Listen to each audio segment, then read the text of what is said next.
Well, welcome back to another game week predictions video. We just did game week 10 and my predictions, I'm going to say it, they weren't the best. So I'm just going to quickly run through that before we take a look at game week 11 and what those fixtures may have in store for us. So I'm going to start with the Friday fixture and Crystal Palace vs Tottenham Hotspur. I predicted 3-0 to Spurs. It was actually 2-1, and it was another win for Spurs as they maintained their spot at the top. Palace did have a couple chances, to be fair, and that was mostly at the start before it became an all-Spurs affair. An own goal put them ahead before the Johnson-Son link-up bore some fruit. My God, what a player. Palace grabbed a last-minute goal that ruined my clean sheet. Jordan Ayew, you've got blood on your hands, mate. And then the Saturday fixtures, and we start with Chelsea versus Brentford. Now, I predicted 2-1 to Chelsea. It's actually 2-0 to Brentford. It was another win for Brentford as they made things very frustrating for Chelsea. The first half was mostly Chelsea, to be fair, but neither side could find the back of the net. It was Pinnock who opened the scoring in the second half with a brilliant bullet header, my God. And Bournemouth added a second at the death to truly bury Chelsea. And it looks like that resurgence has died. And then we move on to Arsenal versus Sheffield United. Now I predicted 3-1 to Arsenal. It's actually 5-0. And it was another dominant display from Arsenal as they buried Sheffield United. Nketiah chipped in with a hat-trick to put the Gunners in cruise control, and then Arsenal stayed in control and got a penalty which Vieira put away as well. Tomiyasu then added a fifth goal at the death, just for good measure. It's not looking good for Sheffield United, is it? 8-0 and then 5-0, oh boy. And then move on to Bournemouth versus Burnley.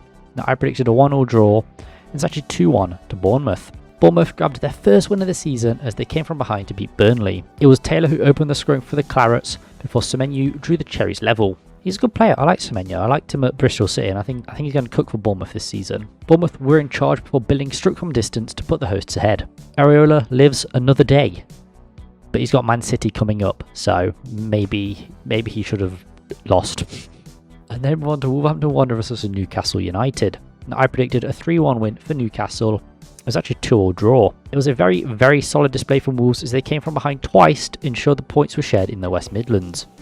Callum Wilson opened the scoring in the 22nd minute before Lemina drew the hosts level just before the break. But then Wilson equalised from the spot. Going to the second half, there was chances at either end, but it was Hee-Chan who was there again as he drew the hosts level once again and managed to share the points in the West Midlands. Very solid display from Wolves. I honestly thought Newcastle battered them, so fair play. And then we move on to the Sunday fixtures on West Ham United versus Everton. Now, I predicted a 2-0 win for West Ham and actually a 1-0 win for Everton. A massive win on the road for Everton as it was a DCL strike that sealed victory for the Merseyside outfit. West Ham had their fair share of chances, to be fair, but they could just not find the back of the net, which is very unlike them. They were very much not clinical in this match, which I did not expect. It was a brilliant passage of play from Everton that led to the goal, with Branthwaite nicking the ball from Antonio before passing Harrison, who laid it off for DCL, and the rest, as they say, is history. But Antonio just got laid out by Branthwaite, man. How is he such a brick shit house and he just gets laid up like that? And then move on to Brighton and Hove Albion versus Fulham. Now I predicted a 2-0 win for Brighton, and it was actually a 1-1 draw. The Seagulls and the Cottagers had to settle for a draw on the coast. Brighton were dominant in the first half and were rewarded as Ferguson put them ahead with a brilliant strike. It was also a brilliant strike which drew Fulham level from Palhinha, who arguably should not really have been on the pitch after his reckless challenge on Gross. Brighton kept trying for a winner though, but just could not finish their chances. And they still haven't beat Fulham in the Premier League. That's a crazy record. And then we went to Aston Villa versus Luton Town. Now, I predicted 4-0 to Villa, and it was actually 3-1 to Villa. It was another dominant display from Villa as they comfortably beat Luton Town at Villa Park. They had many chances go begging before McGinn opened the scoring, but that did not stop them from continuing to miss chances. Diaby got Villa their second goal just before the break before Lockyer put it in his own net for Villa's third. It wasn't all over though as Martinez put it in his own net just before the end. I guess he felt sorry for Luton. That's what the world's best keeper does apparently. And then we move on to Liverpool versus Nottingham Forest. Now I predicted 3-2 to Liverpool. Unfortunately, it was just 3-0 to Liverpool. It was an assured win for Liverpool as they eased past Nottingham Forest at Anfield. Forest held firm for the first half an hour before Jota opened the scoring, and as we know, he loves a goal against Forest. And that was pretty much it. Forest did not give up much of a fight after that. Núñez netted not long after to double the hosts' lead before Szoboszlai punted the ball upfield to release Salah. Turner decided to come out of his area for some bizarre reason, call for the ball, and then missed completely, making it 3-0 to Liverpool. Really not a great display from Forest, but if you're going to Anfield, it's likely you're not going to win. And then finally we end off with the Manchester derby of Man United versus Manchester City. I predicted 3-1 to City. It was actually 3-0. The first Manchester derby of the season as United hosted City at Old Trafford. It was a dominant start from City, who kept testing Onana, and it was actually Haaland to open the scrum from the spot. Haaland also doubled the visitors' lead as he was left completely unmarked in the box. He was on for his second Manchester derby hat-trick, but set up Fulham for the third. Those two love scoring in Manchester derbies, I swear. Props to Onana though, as it could have been so much more, but he did make some brilliant saves to deny the visitors opening the scoring, and then throughout the match to keep that scoreline at 3-0. United, what's going on? I mean, I don't care, I don't like you, but it's not looking good, is it? Okay, so those were my predictions. As you saw, I got none of them correct, but we're going to put that behind us and we're going to move swiftly on to game week 11, where hopefully I could turn around my form and get at least one prediction correct. Hopefully at least. God damn, I can dream. So we start off on the Saturday fixtures and Fulham versus Manchester United. Fulham host Man United at Craven Cottage in what could be considered a London derby. If you know, you know. These are two sides looking to put their results last week behind them and get 3 points on the board. Fulham currently find themselves in 14th place after struggling to get results on the board. Manchester United haven't been doing much better, to be honest. Currently find themselves in 8th, but they've had better luck picking up 3 points at some point. This is a match that has not gone in Fulham's favour, as the last time they beat United was way back in 2009. It's not been a great time recently for the Cottagers. They lost a proven goal scorer and their goal scoring exploits have suffered because of it. United haven't been scoring goals either though, only scoring 2 more than their opponents this season, so they've not been having the best of times either, especially by their lofty ambitions and high standards for some reason, because they only won 1 trophy in the past 17 years. Sorry, that's my United hate coming out in me.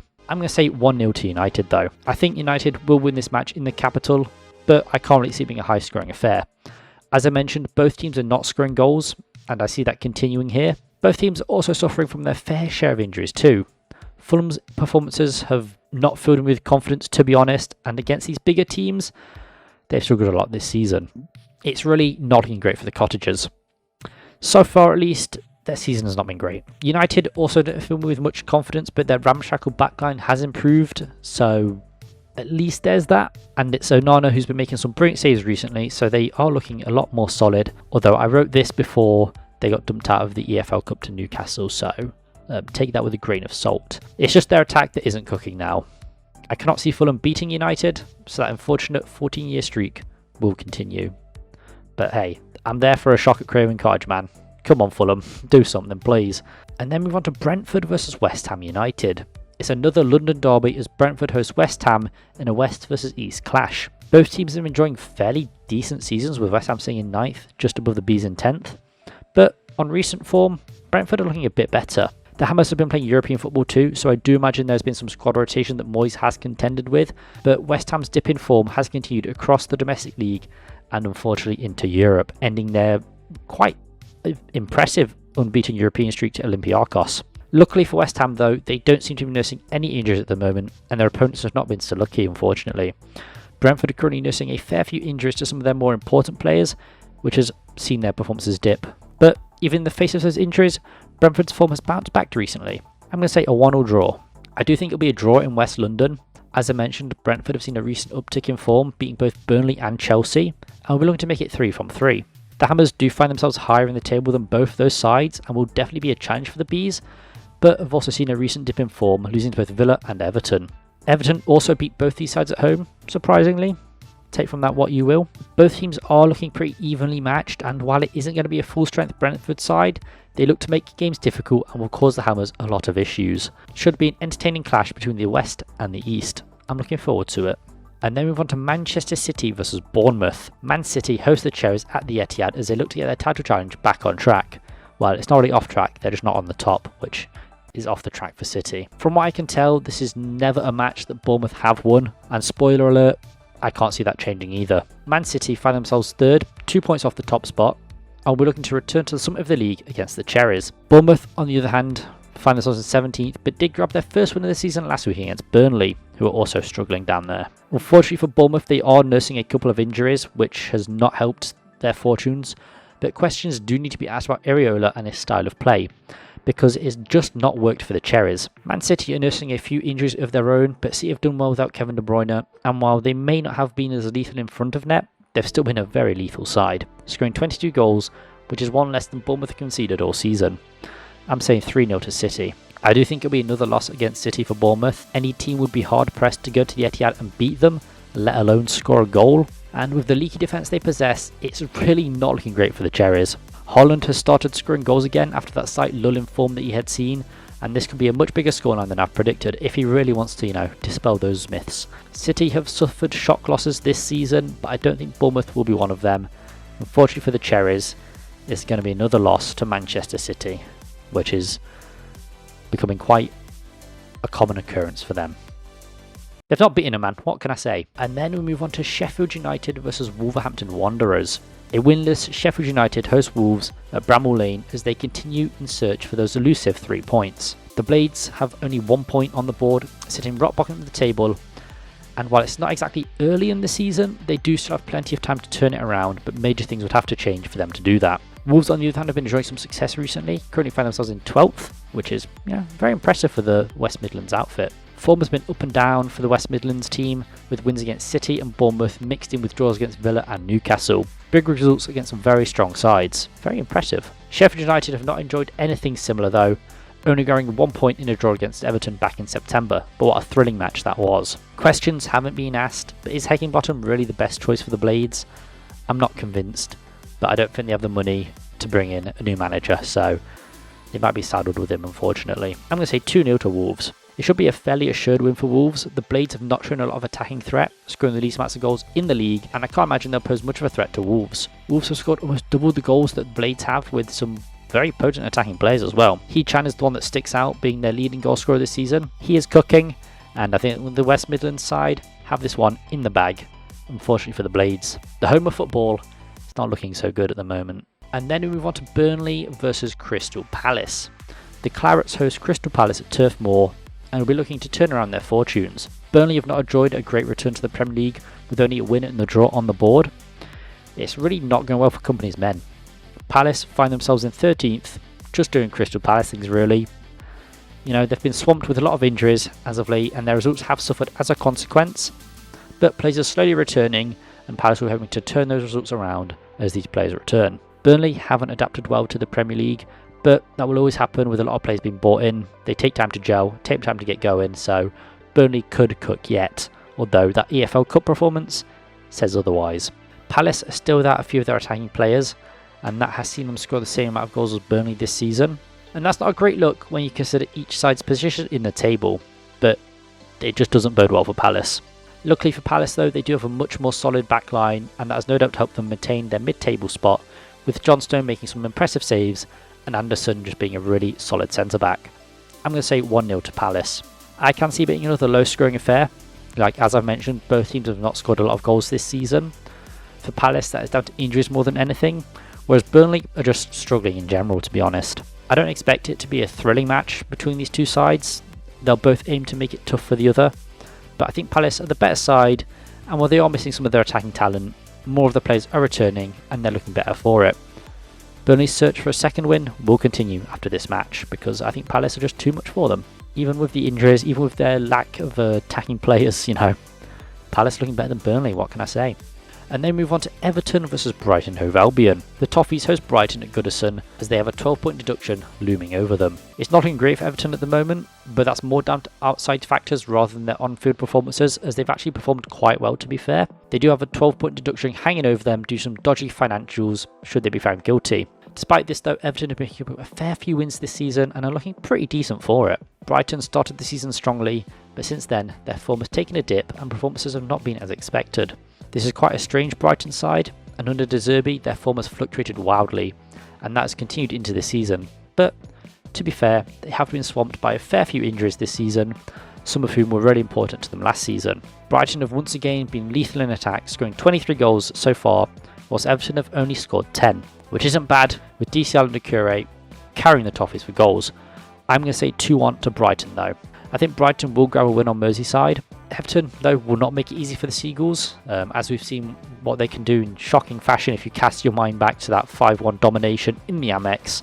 Despite Brighton's injuries, this is still a strong attacking side with a lot of attacking talent. Especially with the return of Ferguson, Brighton's front line are looking very dangerous. Everton haven't been terrible at the back this season and currently have a better defensive record than Brighton, conceding 8 less goals, which is quite a lot in 11 games, well, 10 games. Brighton's attacking force is potent though and will cause the Toffees backline a lot of issues at Goodison. I see Brighton clinching this one, but I imagine it'll be a very tough, very close match between the two. And then we move on to Newcastle United versus Arsenal. Newcastle United host Arsenal at St James's Park in this top 6 clash. Newcastle United have been enjoying an interesting run of form, not consistently winning matches, but still showing that they can score a lot of goals. They've also conceded a fair few too. Arsenal are one of the 2 sides that remain unbeaten in the league, but that has still seen them dropping points in a fair few draws. They've not been as impressive as they were last season, but they're still looking like a very strong squad and will cause Newcastle some issues in the north. The Magpies have had a fluctuating form and have recently lost their €70 million summer signing of Tonali after he got banned for involvement in an Italian betting scandal, and he's currently out for the rest of the season and will also miss the Euros. Tonali had been a big presence in the Newcastle midfield, so I'm sure his absence will be felt. I'm going to go 2-2. It's going to be a close fought affair, but I think the 2 sides will share the points at St James's Park. Both sides, as I've mentioned, are quite strong teams, and while I would normally back Newcastle at St James's Park, they are nursing quite a few injuries, missing some big players like Tonali, as well as Isaac, who's been a big attacking threat for the Magpies. He was their top scorer until Callum Wilson put 2 past Wolves, so he's going to be a big miss as well. Arsenal have a couple of injuries as well, but their biggest absentee will be Jesus, but they can show they can perform without him, and he's not really been as clinical as he was last season. I don't think Arsenal have it in them to beat Newcastle at St James's Park, but I can see the points being shared. Both sides are very good, potent attacks, with Newcastle scoring the joint most goals this season and Arsenal scoring the second most. Should be a very fun clash to watch, I imagine, but I think Arsenal are just too soft to take all 3 points at St James's Park. And then move on to the Sunday fixtures and Nottingham Forest versus Aston Villa. Nottingham Forest versus Aston Villa at the City Ground, and there's a lot looking good, bruv. It's not been great recently for Forest, drawing to Palace, dropping points to Luton, and losing to Liverpool. Villa, on the other hand, have been enjoying a great run of form, currently sitting in 5th place, being on a good run, and scoring lots of goals. It's scary, man. Forest have been quite unlucky in the injury department recently, with the likes of Wood and Hudson-Odoi out, and Awoniyi only returning recently. He'll probably start in this match, to be fair, but he's only just come back off injury. Our attacking depth is looking very thin. Villa have their own injuries too, but performances have not been impacted, and Villa have started flying. The Villains are a very scary side at the moment. Emery's got them playing some brilliant attacking football, and they just dismantle sides, man. It is honestly scary, and they've looked class when they're in full flow. I've seen a few Forest fans calling for Steve Cooper to go, but I don't think that's the right choice. I don't think he's at risk just yet as well, but after the better start we had to the season, he's got a bit of credit in the bank from that, and obviously what he's pulled off last season as well. It was a similar situation last season when we faced Villa, but both sides are in much better form than last season, so it'll be a very interesting clash to watch. I'm going to say 2-1 to Villa. As much as I want to say that Forest will win or that they'll grab a point, I just think this Villa side is looking too strong for us at the moment. Forest are a good side at the City Ground and have performed pretty well for the most part this season, but I just don't think Forest have it in them to silence the attacking threat this Villa side possesses. They're very dangerous going forward, but to be fair, Forest have only conceded 1 more goal than Villa, so there's a slight shred of hope in there, but I don't think it'll be enough to overcome the Villains. I expect we'll get a goal. I do think we'll grab a goal because of our similar defensive records, but the Villains are just going to be too strong.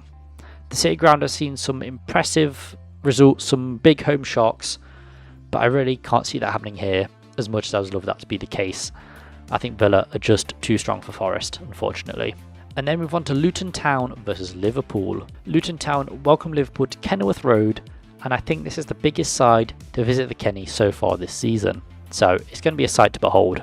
Luton came from behind to grab a point against Forest in quite emphatic fashion, but other than that, results have not been too good for the Hatters. Liverpool are enjoying a very positive season. They got another assured win over Nottingham Forest at Anfield and generally just look like a strong side. Liverpool are the 3rd big side to visit Kenilworth Road, and results have not been as big as dominations as you might have expected. Kenilworth Road is definitely one of the more unique places to go this season, and should the Hatters survive, the Kenny will be a very important factor in that, I have no doubt. These are 2 sides that are experiencing a couple of injuries, but you know, despite that, they are performing well. Both teams are performing quite well respectively. I'm going to say 3-0 to Liverpool though. I can see Liverpool winning this clash. As much as Luton is a nice underdog story, I really cannot see them getting anything from Liverpool, even at home. Liverpool are a very, very strong side, and I can't see them having too many issues against Luton. It might take them some time to score, but when that first goal goes in, the goals will flow. Luton still only have one win to their name. Are we looking to change that? But Liverpool are not the opponents that will come against. Luton batter well, but Liverpool are a very, very tough side to beat. It's not looking good for the Hatters, but again, it is Liverpool, so it's kind of expected. And finally, the Monday clash of Tottenham Hotspur versus Chelsea. It's a London derby to round off the week as Spurs host Chelsea. Now, while they're not each other's main rivals, both teams still have a strong disdain for one another. Spurs are top of the league, currently unbeaten and playing some very enjoyable football. I enjoy watching Spurs, I can't lie. Chelsea, on the other hand, have not enjoyed a great start to the league under former Spurs manager Pochettino, and they currently find themselves just outside of the top half and have a piling up list of injuries. Spurs do have a few injuries of their own, but their list is nowhere near extensive as their London rivals. Spurs do have an attacking threat that is very potent and a very strong backline, which has allowed them to stay unbeaten in the league.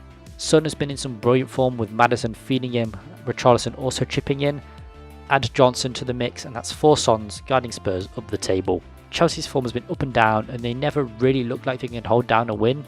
And with the players out injured, the squad is not as strong as it could be. But I'm seeing a few players have slowly been returning, so who knows what Chelsea will throw out against Spurs. Especially for the amount of money Chelsea spent, they've really not been performing well. They've not been properly getting going, but again, is that to do with the amount of players they bought in? It could be. I'm going to say 3-1 to Spurs. I think this should be a fairly assured win for Spurs. You know, they've been playing some brilliant attacking football, as I mentioned previously, and they'll give Chelsea a lot of issues. This Chelsea backline has not been great, to put it bluntly, and it's not been made better by the ever-changing nature of it. It's a very fluid backline at the moment, and that is not good for confidence. That's not good for building a strong backline. So yeah, it's not looking good for them. Spurs have a better backline than Chelsea, keeping up more goals, but a lot of that is also down to Vicario, who has seriously impressed with the highest save percentage in the league. He's just a brilliant keeper, man. Big fan. I can see Chelsea sneaking a goal similar to how Palace did, but overall I reckon Spurs will be dominant and cause Chelsea no end of issues. I reckon somebody with Son in their name will score. Maybe even 2. Spurs are cooking this season. It's not good for Chelsea. I think Spurs got this in the bag. And yes, those have been my Game Week 11 predictions. Hopefully I can get one right. That is always the goal. If you have enjoyed, please do leave a like on the video. Leave any predictions you have down below as well. Always enjoy seeing them. And yes, I shall see you guys in the next video. Peace.